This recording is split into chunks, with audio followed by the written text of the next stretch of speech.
திராவிடர் கழகம் என்பது கடவுள் இல்லை என்று சொல்லுகின்ற கருப்பு சட்டை போட்ட பெரியாருடைய இயக்கம். எப்பொழுதும் கடவுள் இல்லை என்று சொல்லுகிற இயக்கமாக இருந்தாலும் தந்தை பெரியாரை தமிழ்நாட்டில் உள்ள எல்லா மக்களும் ஏற்றுக்கொள்வார்கள். அது எப்படி இந்தியா முழுவதும் இந்துத்துவமயமாக இருக்கிறது, இந்தியா முழுவதும் கோயில்களிலே இந்துக்கள் குவிகிறார்கள், கடவுளை வணங்கக்கூடியவர்கள் தான் அதிகமாக இருக்கிறார்கள், திருவிழாக்களை எடுக்கிறார்கள், எல்லாம் இந்துக்கள் திரண்டுகிற பொழுது இந்தியா முழுவதும் 80% இந்துக்கள் எங்களுடைய ஆட்சிதான், பாரதிய ஜனதாவுடைய ஆட்சிதான் என்று இந்தியா முழுவதும் சொல்லுகிற பொழுது, கொண்டாடுகிற பொழுது தமிழ்நாட்டில் மட்டும் ஒரு இடத்தை கூட நம்மால் பிடிக்க முடியவில்லையே.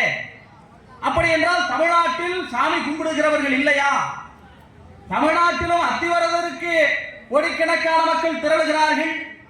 தமிழ்நாட்டிலும் சித்திரை திருவிழா எங்கு பார்த்தாலும் எடுக்கிறார்கள். கடவுள்களுக்கு பழனிக்கு போகிறார்கள், இங்கிருந்து திருப்பதிக்கு கூட போகிறார்கள்.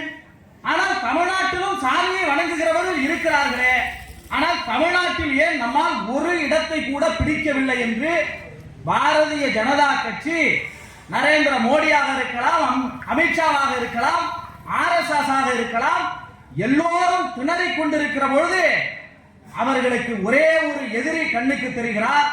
ஏனென்றால் இந்தியாவில் எங்குமே இல்லாத அளவுக்கு தமிழ்நாட்டில் தந்தை பெரியார் என்கின்ற ஒரு தலைவர் இருக்கிறார். அதுதான் அவர்களால் சகித்துக் கொள்ள முடியும்.